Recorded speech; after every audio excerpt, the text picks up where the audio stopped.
ब्रह्मांड की सारी शक्तियाँ पहले से ही हमारी हैं। ये हम ही हैं जो अपनी आँखों पर हाथ रख लेते हैं और फिर कहते हैं कि कितना अंधकार है। ये विचार हैं स्वामी विवेकानंद जी की। स्वामी विवेकानंद कहते हैं कि अगर कोई समस्या आ जाए आपके ऊपर तो आपको दीनहीन नहीं हो जाना चाहिए, समस्या से लड़ना चाहिए।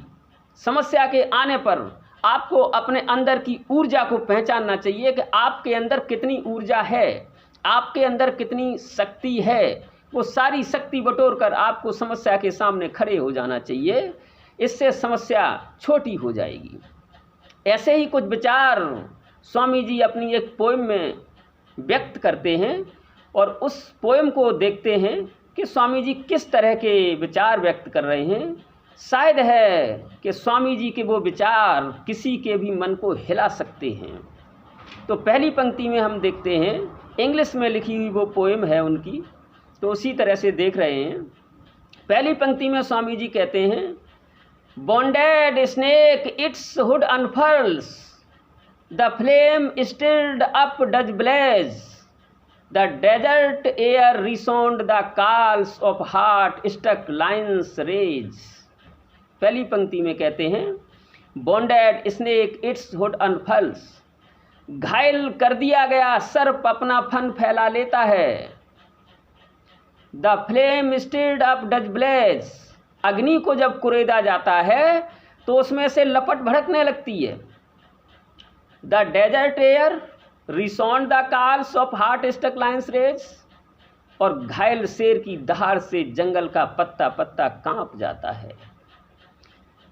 इस शेर, अग्नि और सर्प के उदाहरण से स्वामी जी समझाना चाहते हैं कि जैसे सर्प को जब घायल कर दिया जाता है तो वो डर कर भागता नहीं है, वो लड़ने के लिए तैयार हो जाता है, अपना फन फैला लेता है।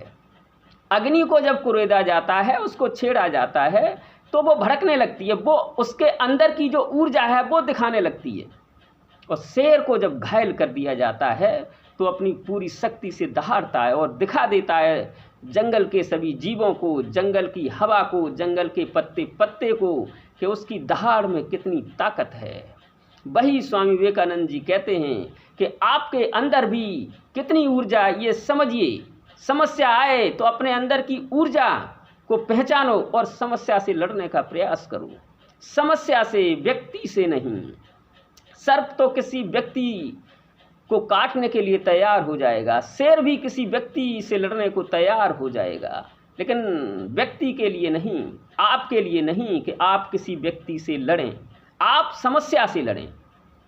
कोई धनहीन है, अगर उसका उपहास समाज में उड़ाया जा रहा है तो वो व्यक्ति उपहास उड़ाने वाले से बुराई न माने, वो ये सोचे कि मैं धनहीन हूँ इसलिए उपहास उड़ाया जा रहा है, तो वो धनहीनता से लड़े, वो धनवान बनने का प्रयास करे। और जब वो धनवान बन जाएगा तो आज जिन्होंने उपहास उड़ाया था कल वही सर झुकाने आएंगे।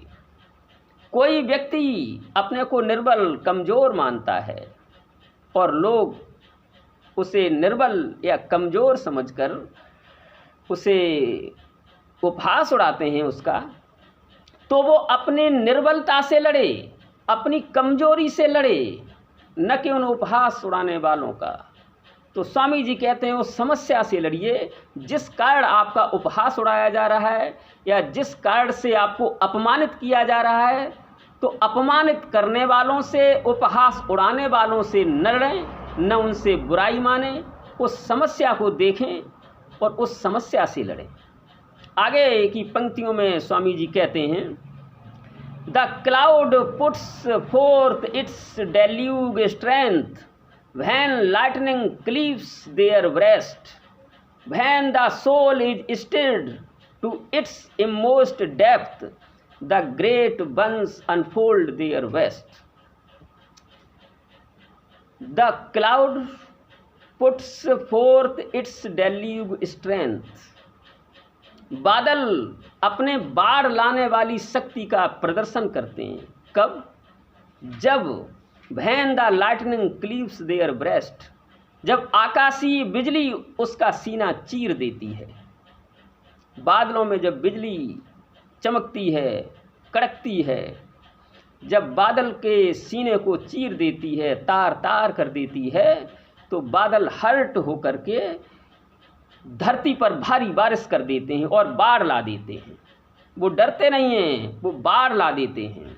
समस्या आई तो उन्होंने अपनी ताकत को दिखा दिया। आगे कहते हैं, when the soul is stirred to its inmost depth, और वैसे ही जब आत्मा को उसके अंतरतम तक की गहराई तक छेड़ दिया जाता है, आत्मा को उसकी अंतरतम की गहराई तक जब छेड़ दिया जाता है, तो great once unfold their best, तो महान लोग अपने सर्वश्रेष्ठ प्रदर्शन को व्यक्त करते हैं। महान लोग होते हैं जब उनकी आत्मा को छेड़ दिया जाता है, झकझोर दिया जाता है, तो वे अपने सर्वश्रेष्ठ शक्ति का प्रदर्शन करते हैं और दिखाते हैं वो कितने श्रेष्ठ हैं, कितने महान हैं। अपनी ऊर्जा, अपनी शक्ति को सामने संसार की ला देते हैं। आगे कहते हैं, इन विचारों को समझना बड़े ध्यान से, बड़े ऊंचे विचार हैं। Let eyes grow dim and heart grow faint, friendship fail and love betray, let fate its 100 horrors send and clotted darkness block the way, let eyes grow dim, आंखें धुंधली होती हैं तो होने दो, कोई फर्क नहीं, आंखें धुंधली होती हैं तो होने दो, and heart grow faint, हृदय कमजोर होता है तो होने दो, and friendship fail, मित्रता असफल होती है तो होने दो, एंड लव बैटरी, और प्यार में धोखा होता है तो होने दो। लेट फेट 100 हॉरर सेंड, और अगर भाग्य आपके लिए सैकड़ों सैकड़ों परेशानियां भेजता है तो भेजने दो। And clotted darkness block the way, और अगर घना अंधकार रास्ता रोकता है तो रोकने दो। आगे कहते हैं, and nature were frown and angry, and nature were an angry frown to crush you out, और प्रकृति अगर आपको नष्ट करने के लिए अपनी भौहें चढ़ाती है तो चढ़ा लेने दो। Still know my soul, you are divine, march on and on, nor left nor right but to the goal। इसमें स्वामी जी कह रहे हैं कि अगर आंखें धुंधली होती हैं तो हो जाने दो, कोई फर्क नहीं है। हृदय कमज़ोर होता है तो होने दो, मित्रता असफल होती है तो होने दो, प्यार में धोखा होता है तो होने दो, और भाग्य आपके लिए अगर सैकड़ों सैकड़ों परेशानियां भेजता है तो भेजने दो, और घना अंधेरा अगर आपका रास्ता रुकता है तो रोकने दो, और यहाँ तक कि प्रकृति आपको नष्ट कर डालने के लिए अगर आप अपनी भौहें चढ़ा लेती है तो चढ़ा लेने दो। क्यों?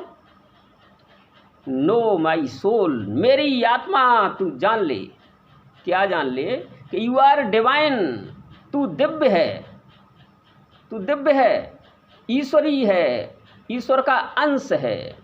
अगर आँख कमज़ोर होती है तो वो व्यक्ति आत्मा के प्रकाश से जिए, होने दो। वो शरीर है, आत्मा शरीर नहीं है। आत्मा डिवाइन है, दिव्य है, ईश्वर का अंश है। तो शरीर के कमज़ोर होने से आत्मा पर कोई फर्क नहीं पड़ेगा। तो इसीलिए वो कह रहे हैं कि तुम आत्मस्थ हो जाओ।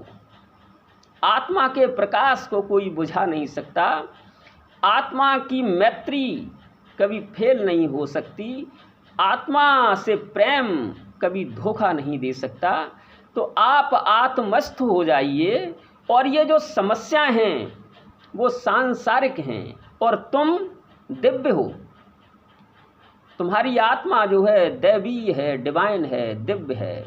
इसलिए उस दिव्य आत्मा के साथ रहते हुए आप इन सांसारिक समस्याओं से पार पा सकते हैं। ये आपके लिए छोटी हो जाएंगी। इस आत्मा के लिए गीता में भी भगवान कृष्ण अर्जुन से कह रहे हैं, नैनम छिद्दंत शस्त्राण नैनम दहत पावका न चैनम क्लेदन त्यापो न शोष्यति मारुता।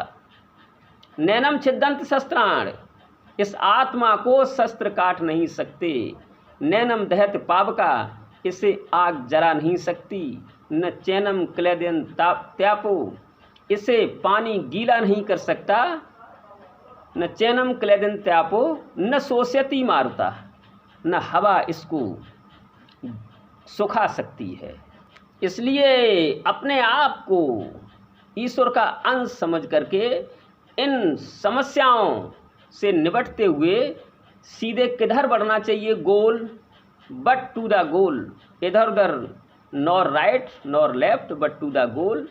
न दाएं मुड़ो न बाएं मुड़ो, सीधे लक्ष्य की तरफ। अब यहाँ पर लक्ष्य से मतलब क्या है स्वामी जी का? लक्ष्य से मतलब है ईश्वर की तरफ बढ़ना। लक्ष्य से मतलब है इंसानियत की तरफ बढ़ना।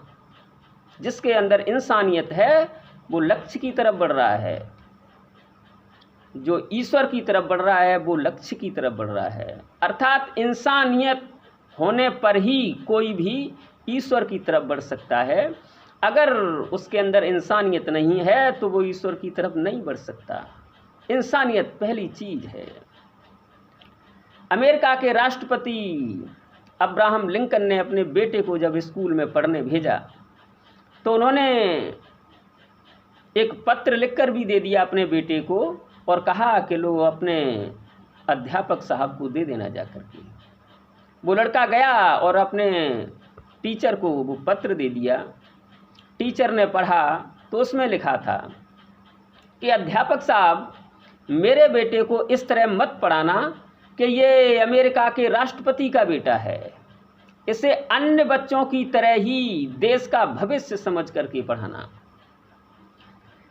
मैं ये नहीं चाहता कि मेरा बेटा डॉक्टर बन के निकले, इंजीनियर बन के निकले। मैं ये चाहता हूँ कि मेरा बेटा इंसान बन के निकले। अगर ये इंसान बन जाएगा तो सब कुछ इसे प्राप्त हो जाएगा। मेरे बेटे को ये सिखाना कि संसार सांप सीढ़ी का खेल है।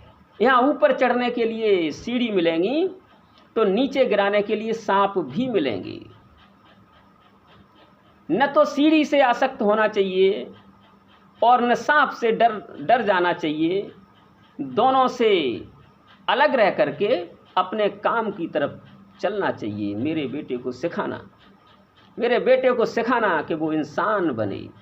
इंसान बन जाएगा तो वो हर चीज़ को प्राप्त कर लेगा।